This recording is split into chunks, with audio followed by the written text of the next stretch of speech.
आप सभी ने भगवान राम और सीता के कई कहानियाँ सुनी और पढ़ी होगी, लेकिन एक कहानी ऐसी भी है जिसे आप लोग कम ही जानते होंगे। तो आज माता सीता के बारे में एक रोचक कथा जानते हैं। एक समय की बात है जब माता सीता अपने उपवन में घूमने गई थी। वह कई देर तक फूलों को देखती रही, फिर आकाश को निहारा। तभी देखा कि तोते का एक खूबसूरत जोड़ा एक पेड़ पर आकर बैठ गया। तोता और तोती ने पेड़ पर बैठते ही बातें करनी शुरू कर दी। तोती बोली, क्या आपको पता है स्वामी कि अयोध्या में श्री राम जी का जन्म हो चुका है। यही वो श्री राम जी है जिनका विवाह सीता माता से संपन्न होगा।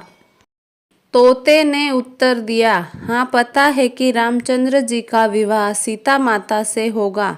यही रामचंद्र इस धरती पर 11,000 वर्ष तक राज भी करेंगे। सीता जी के पिता राजा जनक स्वयंवर रचाएंगे। इस स्वयंवर में खूब सारे राजा महाराजा दूर दूर से आएंगे। वह सभी राजा जनक द्वारा रखे गए धनुष को तोड़ने में असमर्थ होंगे। फिर दशरथ के पुत्र श्री राम उस धनुष को तोड़ेंगे और सीता जी उनको वरमाला पहना देंगी। सीता जी उनकी बातों को ध्यानपूर्वक सुन रही थी।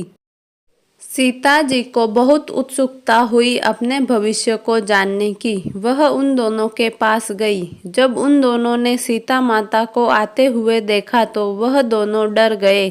वह डर के मारे उड़ने को तैयार ही थे कि तभी अचानक सीता जी ने उन दोनों को रोक लिया। सीता जी ने उन दोनों से कहा कि दोनों को डरने की बिल्कुल भी ज़रूरत नहीं है। सीता जी ने उन दोनों को आश्वासन दिया कि वही जनक पुत्री सीता है। उनकी यह बात सुनकर तोता तोती को चैन आया। सीता माता ने उनसे पूछा कि वह दोनों कौन से राजकुमार की बात कर रहे हैं। तब तोता और तोती ने बताया कि वह अयोध्या के राजकुमार और दशरथ पुत्र श्री रामचंद्र की बात कर रहे हैं। माता सीता ने पूछा कि जिस धनुष की तुम बात कर रहे थे, क्या उसे कोई नहीं तोड़ पाएगा। तो इस पर तोते ने कहा कि वह धनुष केवल रामचंद्र जी ही तोड़ पाएंगे। इसके बाद सीता माता ने पूछा कि इन दोनों को इतनी गहरी बात किसने बताई। तो तोते ने कहा कि उन दोनों को यह कथा महर्षि वाल्मीकि जी ने सुनाई। यह सारी बातें सुनकर सीता जी अपने आगे के भविष्य को जानने को उत्सुक हो गई।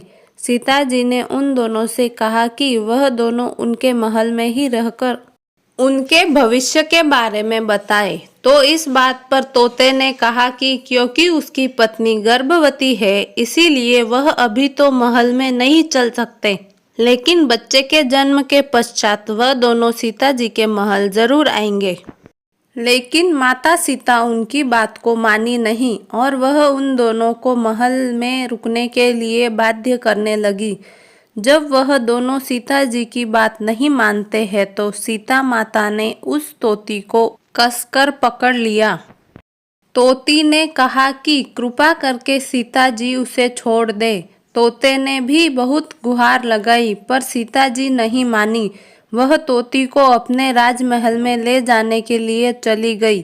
तभी तोती ने कहा कि वह आखिरी बार कहती है कि उसे सीता जी छोड़ दे, वरना वह उन्हें श्राप दे देगी। इस बात पर सीता जी ने कहा कि राजकुमारी को कभी श्राप नहीं लगता है। अंत में तोती ने श्राप दे ही दिया। तोती बोली कि जैसे आज एक गर्भवती को अपने पति से अलग रहने के लिए बोला जा रहा है, ठीक वैसे ही सीता जी को भी अपनी गर्भावस्था में अपने पति से अलग रहना पड़ेगा। श्राप देने के तुरंत ही बाद में उस तोती ने दम तोड़ दिया। तोते को अपनी पत्नी का बिछुड़न सहन नहीं हुआ।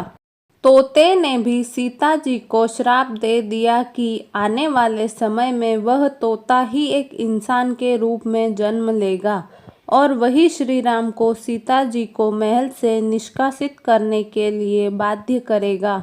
सीता जी ने हाथ जोड़कर विनती की कि वह अपना श्राप वापस ले ले, लेकिन तोते ने एक भी नहीं सुनी और वह वहां से उड़ गया। यह तोता वही धोबी था जिसकी वजह से माता सीता को महल छोड़कर जाना पड़ा था।